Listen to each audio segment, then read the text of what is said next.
दोस्तों, आज मैं आपको बताने वाली हूँ रामायण के वो 5 झूठ जो श्री राम के जीवन पर बनी रामायण में दिखाए गए हैं। ये झूठ एक बार तो इंसान को सोचने के लिए मजबूर कर देते हैं। तो चलो इन 5 झूठ के बारे में हम आपसे रूबरू करवाते हैं। झूठ नंबर 1 है कुंभकर्ण की 6 महीने की नींद।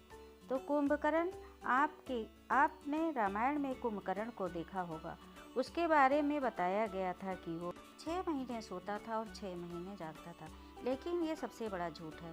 अब आपके मन में यह सवाल पैदा हुआ होगा कि कैसे? ये तो नॉर्मल सी बात है। यदि कोई व्यक्ति 6 महीने तक लगातार सोता रहेगा तो खाएगा क्या? यदि व्यक्ति 6 महीने कुछ नहीं खाएगा तो उसकी मृत्यु निश्चित है। झूठ नंबर 2, आपके घर में हनुमान जी की फोटो में देखा होगा कि हनुमान जी के हाथ में पहाड़ लेकर आसमान में उड़ रहे हैं। दोस्तों, ये बिल्कुल गलत है। मानते हैं हनुमान जी बलवान थे, लेकिन उन्होंने पूरा पर्वत नहीं उठाया था। बल्कि सच्चाई यह है कि हनुमान जी को संजीवनी बूटी लाने के लिए द्रोणगिरी पर्वत पर भेजा गया था। उस पर्वत पर बहुत सारी जड़ी बूटियाँ थी जो हनुमान जी को समझ में नहीं आया कि संजीवनी बूटी कौन सी है। बाद में हनुमान जी द्रोणगिरी पर्वत की सारी जड़ी बूटी लेकर गए। कुछ कथावाचकों का ये कहना है कि जब तक श्री राम और सीता वनवास पर थे, जब राम के छोटे भाई लक्ष्मण कभी सोए नहीं थे। ये भी रामायण का एक बहुत बड़ा झूठ है। आप और हम जानते हैं कि रामायण के रचयिता महर्षि वाल्मीकि जी के द्वारा लिखी गई है और उनके खुद एक श्लोक में भी ये लिखा गया है, अथ राज्याम व्यतीतायावम सुत मनवंतरम प्रबोधयामास शनैः लक्ष्मणम रघुनंदनम। इस श्लोक में कहा गया है कि रात पूरी होने के बाद श्री राम जी धीरे धीरे लक्ष्मण जी को भी उठाते थे और यहाँ ये बात सिद्ध हो जाती है कि लक्ष्मण जी सोए थे।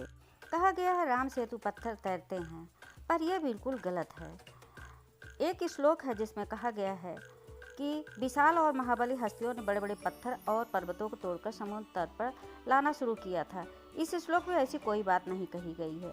पत्थरों को तोड़ करके उन पे राम का नाम लिखा गया। सबरी के झूठे बेर। आपने रामायण का ये सीन तो जरूर देखा होगा। जब वनवास के समय श्री राम जंगल में जा रहे थे, एक कुटिया में सबरी ने राम और लक्ष्मण को झूठे बैर जो खिलाए थे।